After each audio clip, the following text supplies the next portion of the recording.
views and opinions expressed in this program are those of the participants and do not necessarily reflect the views of BronxNet or the program underwriters. Hi, everyone. Welcome to Mission BX, a collaboration between BronxNet TV and the Center for Bronx Nonprofits at Hostos Community College. I'm your host, Eileen Newman, and Mission BX is dedicated to showing you what the wonderful work is being done by Bronx nonprofits. Usually we're able to go and visit those nonprofits, but now we're doing that remotely. Today, we're going to be talking with Adam Green, who runs a program called Rocking the Boat, where kids in the Bronx are building boats right near the Bronx River. And Mission BX starts now.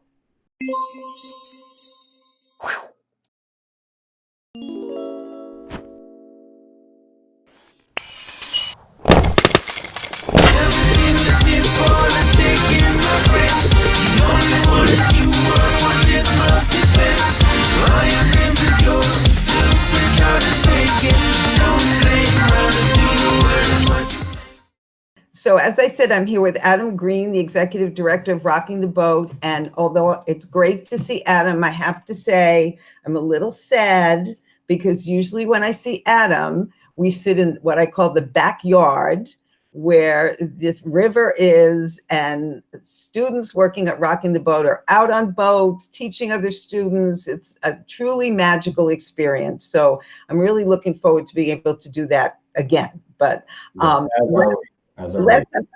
last time I was here, we were out on boats. There were a whole bunch of us. So Adam, can you just do a little summary of Rocking the Boat and how it started? Because when I tell people that I know somebody who runs an organization where students from the Bronx build boats, they say, what? How did that happen? Great. So yeah. How did that happen? That's exactly the reaction I've always been going for, and the one that I had on my own when I started doing this. I said, "What? I'm doing what? Where?" So I'm Adam Green. I'm the founder and executive director of Rocking the Boat. We are a youth development organization. We use the mediums of wooden boat building, environmental science, and sailing as a way to impact young people in as deep and lasting a way as possible. And part of our strategy in doing that is through offering a very deep undercurrent of social work support. So we have 3 social workers on full-time staff who provide a whole range of social, emotional, academic, post-secondary support services to both our high school age participants in what's called the Youth Development Program, but also our graduates who have moved on to college and trade schools and other directions in life. So I started this as a volunteer project when I was in college during a semester off in 1996. I wanted to do something that gave me a sense of purpose, and I thought maybe volunteering at a junior high school, at this point it was in East Harlem, would help with that. And the teacher there said he'd had a dream to build a boat and wondered if I wanted to try to do that with a couple of his students. And I said, I've never done anything like that before, but sure, I'm handy, why not? And so he gave me some tools and some scrap wood that he collected at a construction site and a set of very basic boat plans that he pulled out of like a hobby magazine. And we built a little 8-foot dinghy over the course of the next 8 months. And in June, the school has this beautiful pool in the basement, and we brought the boat down to the pool, and it floated, and we got in it and we rowed to the other side of the pool. And the power of that experience was phenomenal, and the sense of fulfillment that we all had, myself included, and the connection that kids made, and the activation of the academic learning that they may or may not have ever received, but we're finally having a chance to use. I mean, none of these junior high school kids knew how to read rollers when we started working together, but then actually getting in this thing and going somewhere, albeit the other side of the pool, was really exciting. And it gave me this feeling of, I want to keep doing this. And so I graduated from college, and the next project actually took place at a certain community college called Hostos Community College. I got hooked up with an after-school program for high school kids called the Center for Pre-College Initiatives there, and we built a boat on the first floor of 475 Grand Concourse. and a 14-foot wooden rowboat. And it was, again, a tremendous success. The kids who were involved just were deeply impacted, and there was a feeling of, I want this thing to continue.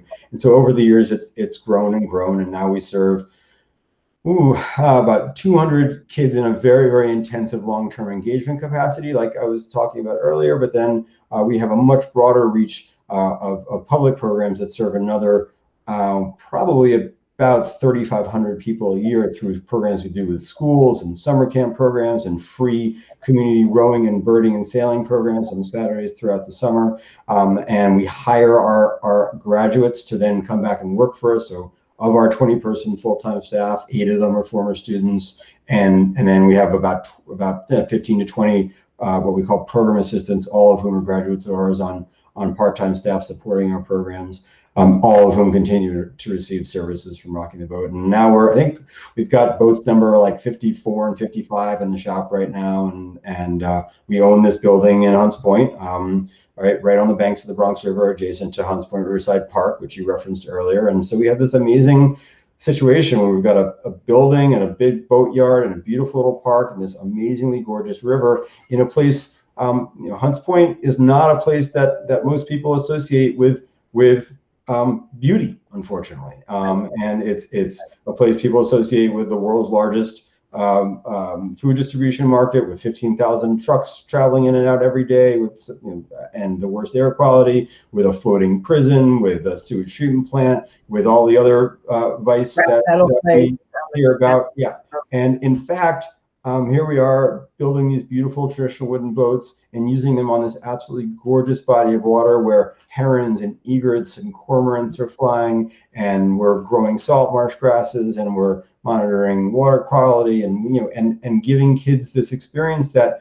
really you would need to be somewhere very, very far away from New York City to have, but actually it's just steps down from their apartment buildings and in their neighborhood. And so a big part of what Rocking the Boat is all about isn't just giving young kids with limited access to opportunity wonderful experiences. It's giving them those experiences in their own neighborhood, within their reach, and letting them know that they have the power to access them independently. Right. So I have a quick question. I've never really heard that story about the boat in the pool. Oh, yeah. You're not being able to get the boat. Everybody always says, those doors had to be taken off when Adam Green first started because we couldn't get the boat out of Costos. But it was more than that. We had to knock down a concrete block wall to get the boat out. So that double door that's in that room now was not a double door. Right. But so does the teacher who you started with know what happened from that little boat? Absolutely. So yeah, the teacher we started with is he and his larger family are still very much connected to us. He's rode around Manhattan with us. He's been here to visit. He's actually up in Massachusetts, in Essex, teaching middle school there. But yeah, I'll tell you more about him another time. But yes, he and his family are still very much connected, and I give him all the credit, and he wants to take absolutely none of it. But it really wasn't my idea; it was his. So that's wonderful. Yeah. So obviously, your program is people intensive, people connecting intensive.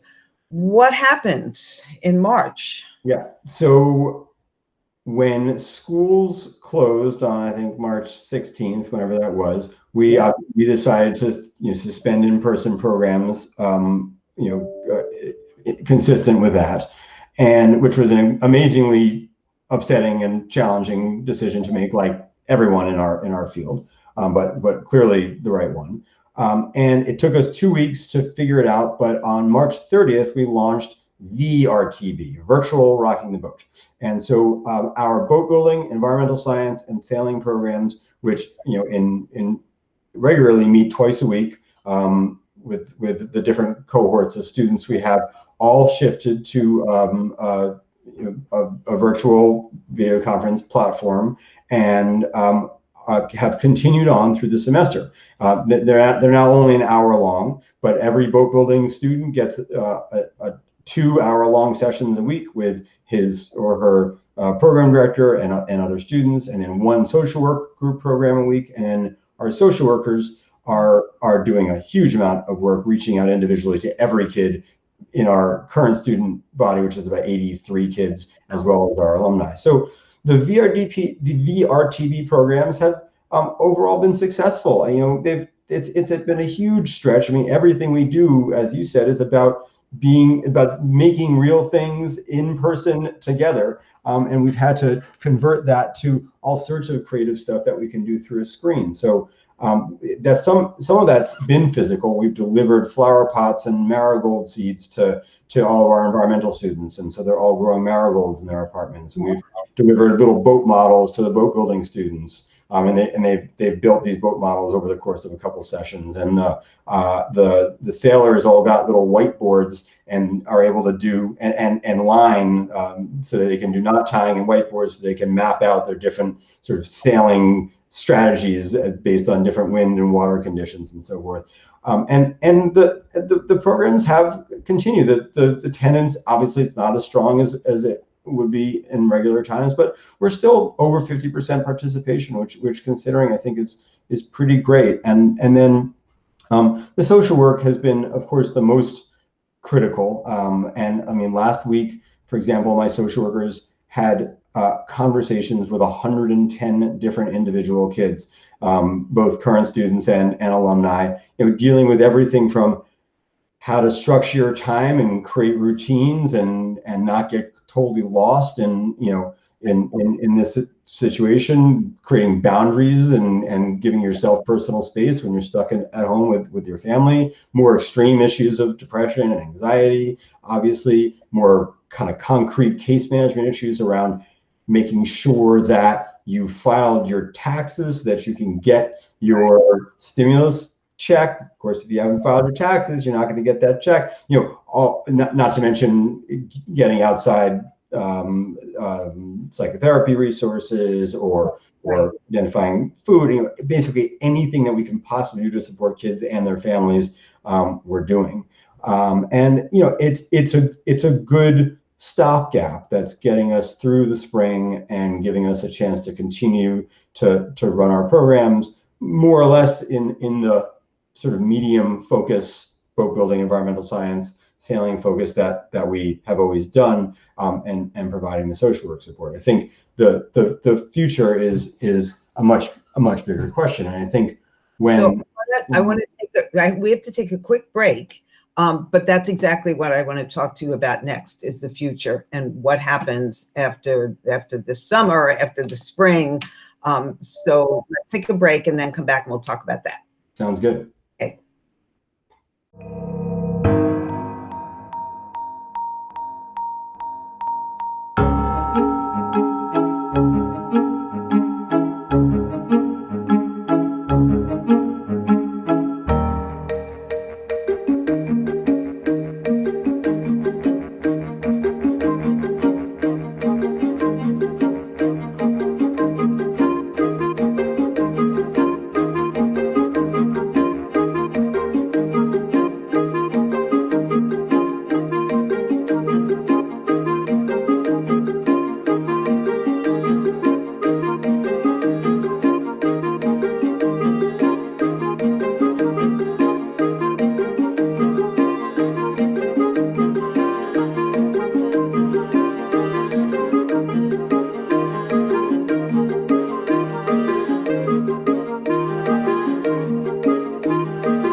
Welcome back, everyone. I hope you enjoyed that wonderful film. And Adam, can you tell us a little bit about what that film was about? That just gives you a sense of what happens on a random Tuesday afternoon that was shot in the fall. And, you know, the fact that kids can, you know, walk down the street or get off the bus and have these experiences, whether in the shop or out on the water. I mean, the sailing that we do is sailing. It's the same kind of sailing that kids in Nantucket do.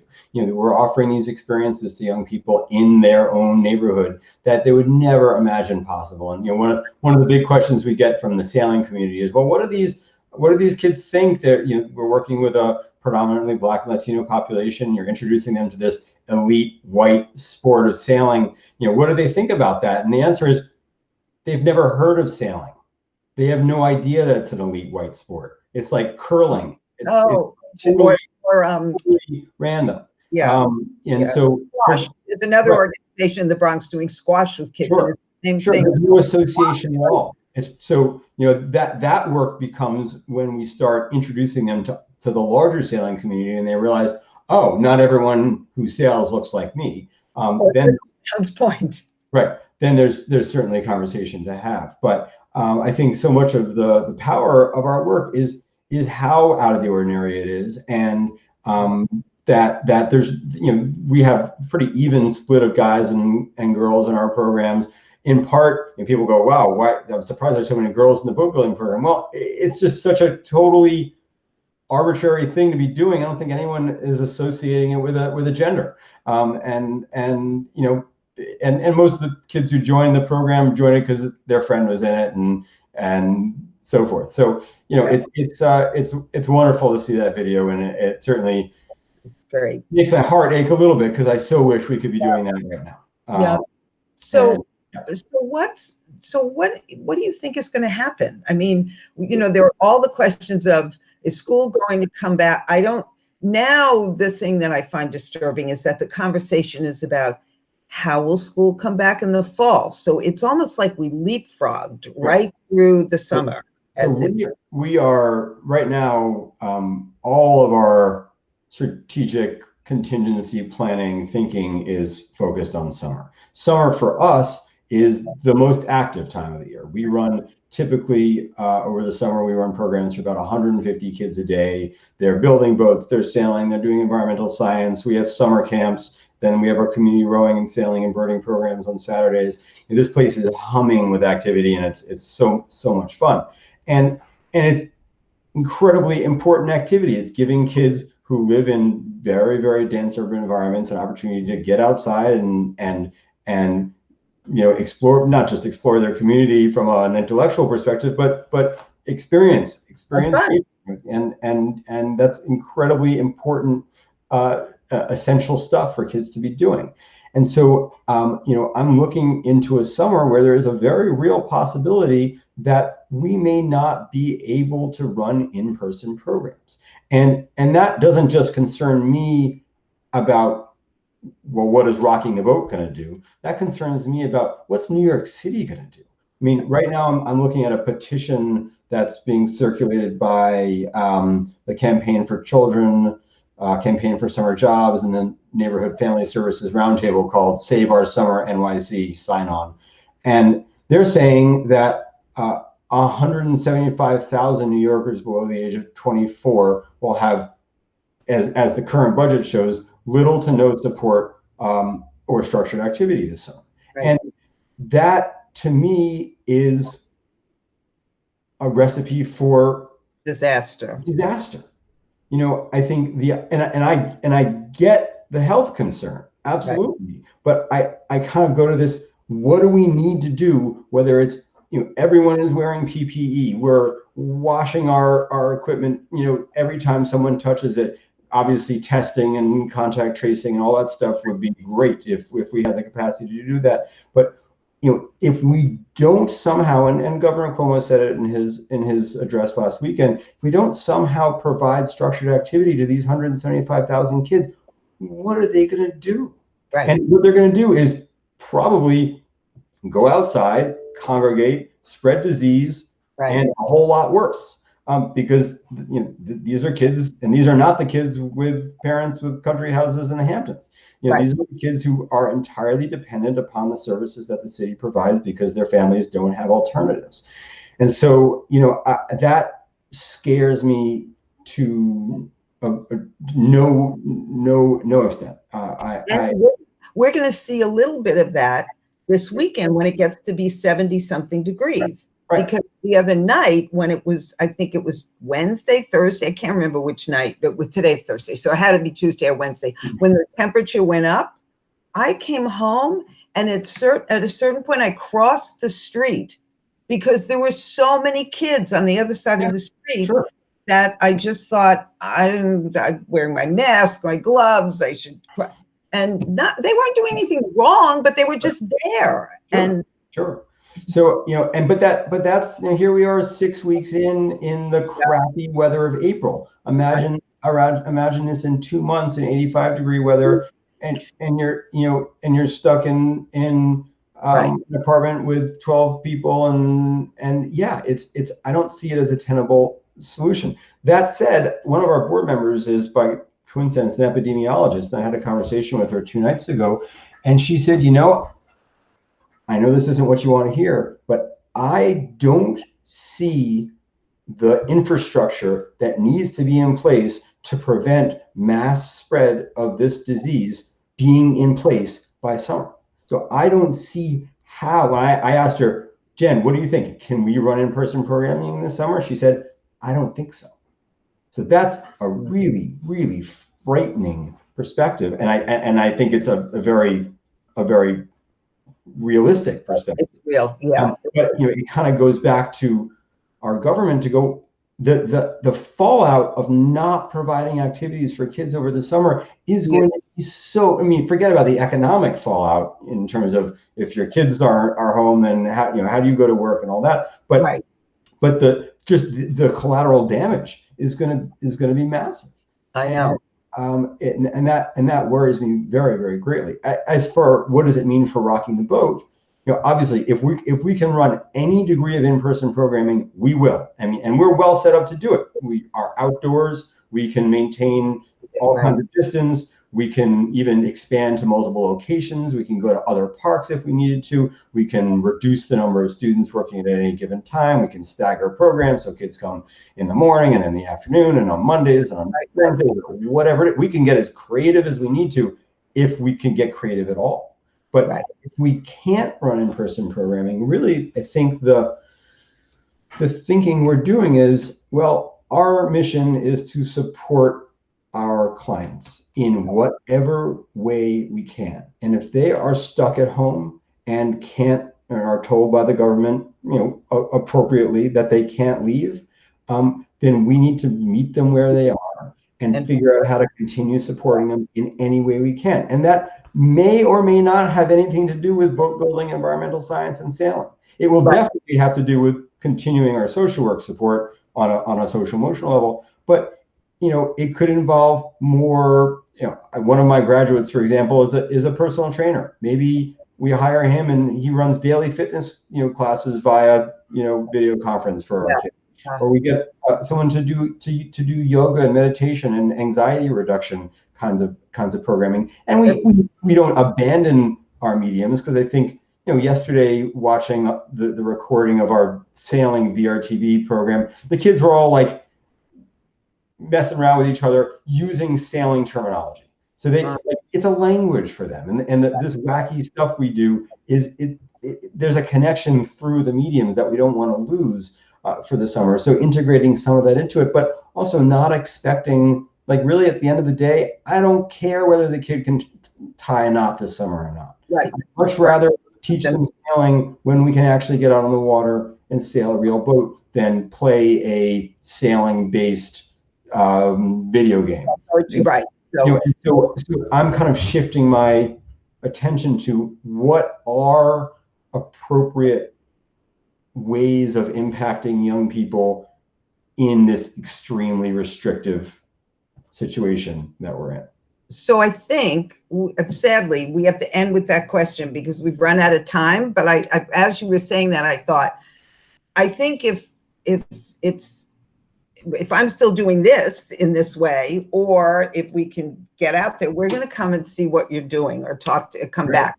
I think that and also thank you for really framing a question that's going to be so important.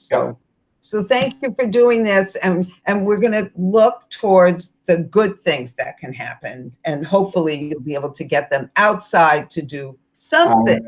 I do too. Oh boy, and if we are able to, the need that we will be serving will be greater than it's ever been. And I mean, if we can run our community rowing programs to give families the opportunity to come down and get out, even 2 at a time in a rowboat and go for a row, how hungry do you think people are going to be for that kind of experience?